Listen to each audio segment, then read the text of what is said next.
আসসালামু আলাইকুম। নিজের সম্পদ ইউটিউব চ্যানেলে সবাইকে স্বাগতম। আশা করি সবাই ভালো আছেন। আজকে জমি কোনো সংবাদ নিয়ে ভিডিও করতেছি না, আজকে অন্য একটা বিষয়ে কথা বলবো। পাশাপাশি ব্রিজের যে কাজ চলমান সেটা একটা আপনাদের ছোটোখাটো দৃশ্য দেখাবো পুরোপুরি। তো আসুন দেখতে থাকি।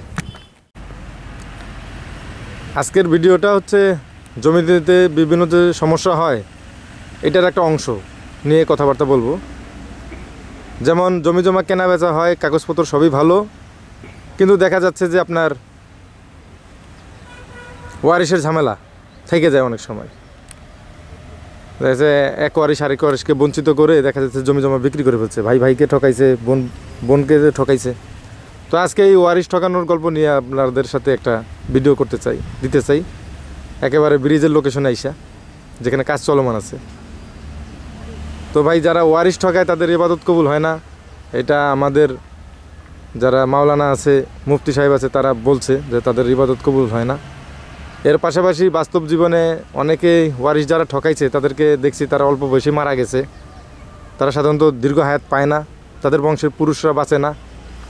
এরা হচ্ছে এই ধরনের নিকৃষ্ট মানুষ, যারা আপনার ওই যে আপনি দেখবেন যে ঈদের সময় বিভিন্ন সময় ওই যাত্রাবাড়ির দিকে বা ওই নারায়ণগঞ্জের দিকে দেখবেন যে আপনার হয় আপনার ওই লাচ্চা সেমাই তৈরি করে অস্বাস্থ্যকর পরিবেশে, একেবারে টয়লেটের মধ্যে মেঝেতে মাছি পোকা রয়ে যায়, এরকমের জায়গায় আপনার লাচ্চা সেমাই তৈরি করে। এরা হচ্ছে ওই যারা এই যে লাচ্চা সেমাই তৈরি করে, এই যে যাদেরকে আমরা নিকৃষ্ট মানুষ বলি, যে খাওয়ার জিনিসকে তারা কীভাবে এইভাবে তৈরি করে, এই রকমই নিকৃষ্ট মানুষ তারা। আবার এই যে কয়েকদিন ধরে দেখবেন যে অলিভ অয়েল তৈরি হচ্ছে নন্দীপাড়ায় টয়লেটে, এটা নিয়ে ওই চ্যানেল 2.0 ওই নরসিংদীর এক ভাই ভিডিও করছে। তো এই যে অলিভ অয়েল যে তৈরি হয়, স্পেনের অলিভ অয়েল মনে করেন যে নন্দীপাড়া থেকে তৈরি হইতেছে। তো এই যে যারা নিকৃষ্ট মানুষ, যারা এই যে অলিভ অয়েলটা তৈরি করে, এরা তাদের চাইতেও নিকৃষ্ট খারাপ যারা ওয়ারিশ ঠকায়। তো কাউন্দিয়াতে অনেকে জমি জমা বেচা কেনা করছেন, অনেকে কিনতে গিয়ে কেনার পরে দেখা যেতেছে ওয়ারিশের ঝামেলা রয়ে গেছে, তারা আসছে। অ্যাকচুয়ালি যিনি কিনলেন তিনি তো সমস্যায় পড়ে গেলেন, আর যারা বিক্রি করলেন যে মালিকেরা, তারা টাকা পয়সা নিয়ে মনে করেন যে দুনিয়ায় অনেক কিছু করতে পারবে, কিন্তু লম্বা হায়াত পাবে না। আসলে ওয়ারিশ ঠকানো নিয়ে কোনো কিছু বলতে চাই নাই, কিন্তু ইদানিংকালে অনেকের কাছেই এই ধরনের বক্তব্য শুনে বা বাস্তবে দেখে এই জিনিসটা আপনাদের সাথে শেয়ার করার জন্যই মূলত আজকের এই ভিডিও। তো এই চিটার বাটপার এদের কাছ থেকে সবসময় সচেতন থাকবেন। আর যারা ভাইয়েরা আছেন, বোনদেরকে ওয়ারিশ ঠকাবেন না, বোনদেরকে আপনারা ভালো ভালো জায়গা নেবেন, বোনদেরকে খারাপ জায়গা দিবেন।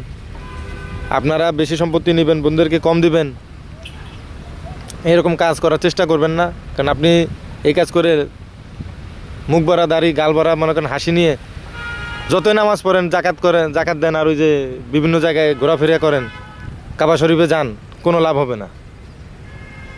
আর বেশিরভাগই ওয়ারিশ ঠকানো যারা আছে, একেবারে হাতে কলমে দেখাই দিতে পারবো, তাদের বংশের বেশিরভাগই পুরুষ মরে গেছে, মহিলাদেরকে ঠকাইছিল। এবং গত 50 বছরের ব্যবধানে ওই বংশের বেশিরভাগ পুরুষই আপনার অল্প বয়সে মরে শেষ হয়ে গেছে। কোনো এক সময় তাদের পূর্বপুরুষরা একদম যাচ্ছাতে এইরকমভাবে মনে করেন ওয়ারিশ ঠকাই দিছে, বিশাল সম্পত্তি মারিয়ে দিছে একবারে। এই যে দেখতে পাচ্ছেন এই পাশ থেকে আপনার এক্সকাভেটর এই পাশে মাটি ফেলতেছে, পানি শুকিয়ে গেছে। তো এই পাশে মাটি ফেলে সম্ভবত এখানে পাইলিং শুরু হবে, যতটুকু আমরা জানতে পারছি। তো ইনশাল্লাহ ভবিষ্যতে আর আপডেট পাবেন। আর জমি জমা কেনার ক্ষেত্রে ভাই অনেক সাবধান হবেন। এই বিশেষ করে ওয়ারিশের ঝামেলাটা বিশাল বড় একটা গুপ্ত ঝামেলা, এটা সাধারণত আগে ধরা যায় না। এই ধরনের চিটার বাটপার এবং এই মিথ্যাবাদীর কাছ থেকে প্রতারকের কাছ থেকে নিজেকে হেফাজত রাখতে সবসময় আল্লাহর কাছে ভাই দোয়া করবেন, যাতে এই ধরনের সম্পত্তি কপালে না আসে। আমরাও দোয়া করি যাতে আমরা এই ধরনের কাজের সাথে ইনভলভ না থাকি, না জেনে দেখা যেতেছে একটা বড় বিপদ ঘটায় দিতে পারি যে কোনো কারণ।